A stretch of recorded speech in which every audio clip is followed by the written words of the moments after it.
আসসালামু আলাইকুম ওয়া রাহমাতুল্লাহ। আপনারা সবাই কেমন আছেন? আলহামদুলিল্লাহি রাব্বিল আলামিন ওয়াসসালাতু ওয়াসসালামু আলা রাসূলিহিল কারীম ওয়া আলা আলিহি ওয়া সাহবিহি ওয়া আহলি বাইতি আজমাইন। 24 সালের আজকের এই মহান দিনে যে 6 জন যোদ্ধা সিংহ পুরুষ শাহাদাত বরণ করে বাংলাদেশ থেকে বিদায় নিয়ে মহান আল্লাহর দরবারে চলে গিয়েছিলেন, তাদের স্মরণেই আজকের এই শহীদ দিবস। এই আলোচনার আয়োজন করেছেন বাংলাদেশ জামাত ইসলামী ঢাকা মহানগরী দক্ষিণ শাখা। আয়োজনের সম্মানিত সভাপতি, সম্মানিত অতিথিবৃন্দ, শহীদ পরিবারের গর্বিত সদস্যবৃন্দ, আহত পঙ্গু ভাই ও বোনেরা, সুধীমণ্ডলী, সাংবাদিক বন্ধুগণ, জাতি হিসাবে আমরা গর্বিত এবং লজ্জিত। আমরা গর্বিত এই জাতি ইতিহাসের বাঁকে বাঁকে রক্ত দিয়ে, জীবন দিয়ে অন্যায়ের বিরুদ্ধে লড়াই করে কাঙ্ক্ষিত বিজয় ছিনিয়ে এনেছে। এটা 47, 52, 71, 90, 24 এগুলো আমাদের গর্বের ঠিকানা, আমাদের ইতিহাসের সোনালী চ্যাপ্টার। আমরা লজ্জিত প্রতিবারই সাধারণ জনগণ, তরুণ ছাত্র সমাজ, যুব সমাজ, শ্রমিক ভাই বোনেরা জীবন দিয়ে এই অর্জন যখন জাতির হাতে তুলে দেয়, তখন কিছু লুটেরার হাতে এটা হারিয়ে যায়। সেই 24টাও শেষ পর্যন্ত যা হলো হারিয়ে দেওয়ার কসরত করা হচ্ছে। আল্লাহর কসম, জীবন দিব কিন্তু 24 হারিয়ে যেতে দেব না।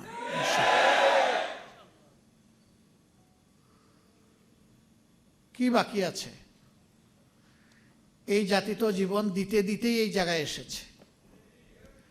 আমাদের কি জবাব শহীদ পরিবারের সদস্যবৃন্দের কাছে? কি জবাব এখনো ভাঙ্গা পা হাত নিয়ে, বুকে মাথায় পিঠে গুলি নিয়ে যারা এখনো প্রতি রাত ঘুমাতে পারে না, কাতরায়, কষ্টে যন্ত্রণায়, কোনো কাজ করতে পারে না, তারা যুবক যুবতী হয়ে গেছে এখন পঙ্গু, তাদের কাছে আমাদের কি জবাব? এখন যে পার্লামেন্ট এবং সরকার গঠিত হয়েছে, সবাই স্বীকার করে যে একটি 24-এর ফসল, কিন্তু কেউ কেউ বলতে চান 24 তেমন কিছু না, এর আগের অংশটা গুরুত্বপূর্ণ। আমরা তো বলছি না আগের অংশ অগুরুত্বপূর্ণ, কারণ সেই অংশেই তো আমরা আমাদের মাতার তাজ 11 জন নেতৃবৃন্দকে হারিয়েছি, সেই অংশেই তো আমাদের শত শত সহকর্মীকে হারিয়েছি, সেই অংশেই তো আমাদের ভাই বোনেরা আয়নাগরের সঙ্গে হয়েছে, সেই অংশেই তো লাখো লাখো মানুষ, আমাদের সহকর্মীরা বারবার কারাগারে চলে গিয়েছে, সেই অংশেই তো আমাদের সহকর্মীরা চাকরি হারিয়েছে, সেই অংশেই তো বাড়িঘরে ঘুমাতে পারেনি। আমরা তো ওই অংশ অস্বীকার করছি না, কিন্তু এইটা অস্বীকার করার কোনো উপায় নেই। আমাদের এত এত ত্যাগ, আমাদের আন্দোলন এবং প্রতিরোধ তখন কিছুই কার্যকর হয় নাই। যা এসে কার্যকর রূপ পেয়েছে 24-এ, এই 24কে স্বীকার করতে এত হীনমন্যতা কেন? এই 24 না হলে আজকে আমি এইখানে বক্তৃতা দিতে পারতাম না, এই 24 না হলে আজকে বিরোধী দল হতে পারতাম না, বিরোধী দলের নেতা হতে পারতাম না, এমপি নির্বাচিত হতে পারতাম না, পার্লামেন্টের মুখ দেখতে পারতাম না, ঠিক অনুরূপভাবে তারেক সাহেব প্রধানমন্ত্রী হতে পারতেন না।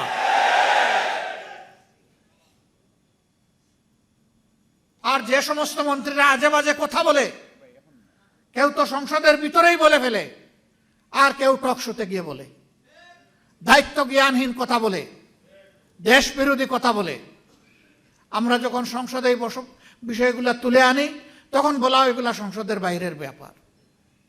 আবার আমাদেরকে যখন আঘাত করা হয়, তখন শুধু সংসদের বাইরের ব্যাপার না, আধা শতাব্দী আগের বিষয়গুলো নিয়ে আসা হয়। চিংড়ি মাছের জীবন, লাফ দিলে পিছনের দিকে যায়, সামনে রাস্তা খুঁজে পায় না, এই জাতি আগাবে কিভাবে? আমরা সবসময় বলে আসি যে আসেন সামনাটা দেখি, এগিয়ে যাই, যেই অঙ্গীকার নিয়ে 24 হয়েছে সেই অঙ্গীকার বাস্তবায়ন করি। বড় কিছু নয়। এই যুবকেরা চেয়েছিল একটা বৈষম্যহীন সমাজ, চেয়েছিল সকলের অধিকার নিশ্চিত হোক, তারা চেয়েছিল বাংলাদেশ থেকে দুর্নীতি দূর হোক, তারা চেয়েছিল চাঁদাবাজদের কবলে পড়ে জাতির যে জেরবার অবস্থা এখান থেকে জাতি মুক্তি পাক, তারা চেয়েছিল আদালতে গেলে মানুষ যেন ন্যায় বিচারটা পায়। এই তো এতটুকু। তারা তো কারো কাছে ভিক্ষা চায়নি। তারা বলেছে আমাদের যোগ্যতা অনুযায়ী আমাদের হাতে কাজ তুলে দিতে হবে। আজকে অনেক বড় বড় কথা আমরা শুনছি বিভিন্ন দিক থেকে, কিন্তু কাজের বেলায় আমরা এটা খুঁজে পাই না। আপনারা নিশ্চয়ই সংসদ দেখেন। আমি বিশ্বাস করি এই কারণে দেখেন যে এই সংসদকে আপনার মজলুমের সংসদ মনে করেন। সেই মজলুম এমপিরা ওখানে গিয়ে জনগণের জন্য কি বলে এইটা আপনারা আগ্রহ করে শুনতে চান, দেখতে চান। আপনারা মূল্যায়ন করবেন আপনাদের বিবেকের পর্দায়। এ গভীর বিশ্বাস আমাদের আছে। জুলাইয়ের সবচেয়ে বড় দাবি ছিল ফ্যাসিবাদ যাতে বাংলাদেশে আর ফিরে না আসে, এই জন্য সংস্কার সাধন করা, একটা নতুন বাংলাদেশ গড়ে তোলা, অতীতের পচা রাজনীতিকে বিদায় জানানো, নতুন রাজনীতিকে আলিঙ্গন করা, মানুষকে আশাবাদী করে তোলা। এই জন্যই হয়েছিল গণভোট। সেই গণভোটের ব্যাপারে বলা হয় এটা তো সংবিধানে নাই। বলা হয় এই 4 প্রশ্ন এত জটিল, আমি বুঝতে লাগে 4 ঘন্টা, জনগণ কিভাবে ভোট দিল? কেন? এই 4 প্রশ্ন তো 17 দিন আগে থেকে প্রচার করা হয়েছে, সকল মিডিয়া খুলাসা করা হয়েছে, গোপন রাখা হয়নি। আপনারা বুঝাতে চান যে জ্ঞান বুদ্ধি শুধু আপনাদের আছে, এই দেশের 18 কোটি মানুষের নাই। তা তো মানুষকে আপনারা অপমান করছেন। আমি মূর্খ হতে পারি, কিন্তু আমার জাতি তো মূর্খ, আমি কথা বলতে পারি না।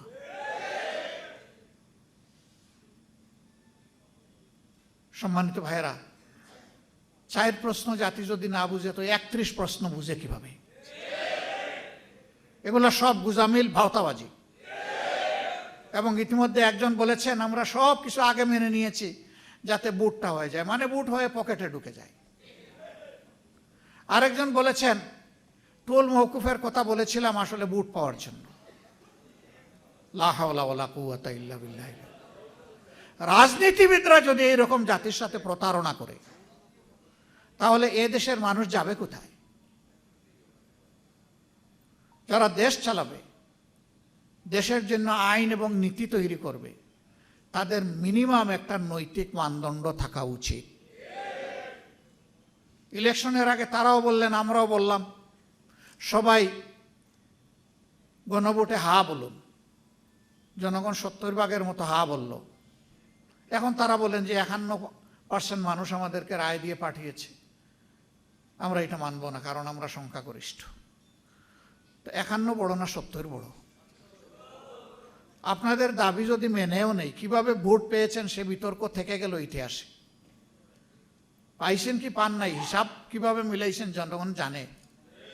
3.5 ঘন্টা ব্ল্যাক আউট করে কি করা হয়েছে জনগণ বুঝে, এবং এর জন্য রাজসাক্ষীও পাওয়া গেছে, কোনো অসুবিধা নেই। ইতিহাস অবশ্যই এটাকে পর্যালোচনা করবে ইনশাআল্লাহ, এবং যার যার পাওনা সবাই সময় মতো পেয়েও যাবেন ইনশাআল্লাহ।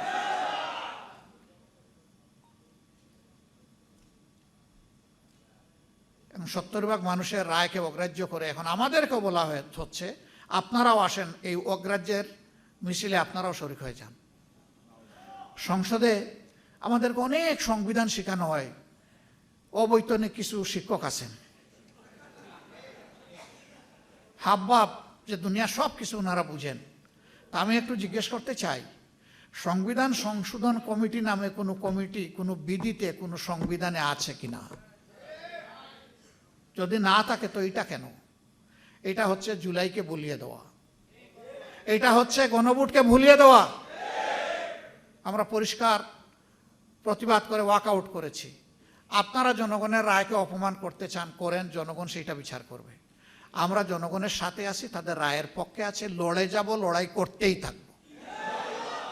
এবং আমরা গভীরভাবে আস্থা রাখি ইনশাল্লাহ এই 70% ভোট বৃথা যাবে না, এই গণরায় বাস্তবায়ন হবে ইনশাল্লাহ। সেই পর্যন্ত সমাধান যদি সংসদে না হয়, সমাধান হবে রাজপথে ইনশাল্লাহ। এই দেশকে আমরা ভালোবাসি। এই দেশ কোনো একক দলের নয়। এই দেশ প্রত্যেকটি নাগরিকের, ধর্ম বর্ণ নির্বিশেষে। আরেকটা কথা বন্ধুগণ, প্রতিবেশী দেশ সম্পর্কে এখানে অনেকেই আক্ষেপ প্রকাশ করেছে। আমরাই একমাত্র দল যাদেরকে তারা পছন্দ করে না। তারা বলেছে বাংলাদেশের সকল দলকে ভারতের মাটিতে আমন্ত্রণ, শুধুমাত্র জামাতে ইসলামী লাল কার্ড। আমরা এই লাল কার্ডের পরোয়া করি না। আমরা ভারতের বুকে আশ্রয় নেওয়ার কোনোদিন চিন্তাও করি না। এই দেশ আমাদের দেশ, আমাদের আশ্রয়ের জায়গা 18 কোটি মানুষের অন্তর ইনশাআল্লাহ। আমরা তাদের হৃদয়ে আশ্রয় নিতে চাই এবং আমাদের হৃদয়ে বাংলাদেশকে ধারণ করতে চাই। এই জন্য বরাবর বলেছি, আমাদের কোনো পিসি খালার দেশ নাই, আমাদের দেশ বাংলাদেশ। এই স্লোগান অনেকেই দেন, কিন্তু বাস্তবে প্রমাণ দিতে পারেন না। আলহামদুলিল্লাহ, আমাদের নেতৃবৃন্দ জীবন দিয়ে ফাঁসির তক্তার উপর দাঁড়িয়ে প্রমাণ করেছেন বাংলাদেশই আমাদের ঠিকানা। আমরা সেই নেতৃবৃন্দের রেখে যাওয়া আমানতের সম্মান রক্ষা করব ইনশাআল্লাহ। ভারত আমাদের প্রতিবেশী, তাদের সাথে আমরা সৎ প্রতিবেশীর আচরণ করতে চাই এবং তারাও আমাদের সাথে সৎ প্রতিবেশীর আচরণ করছে ওটাও দেখতে চাই। এর ভিন্ন কোনো সম্পর্ক কারোর সাথেই আমাদের থাকবে না। আমাদের পররাষ্ট্রনীতি স্বাধীন। এ দেশ তার পররাষ্ট্রনীতি কারোর ডিকটেশনে চলুক, এটা আমরা চাই না। এটা জনগণের অভিপ্রায়ে চলবে ইনশাআল্লাহ।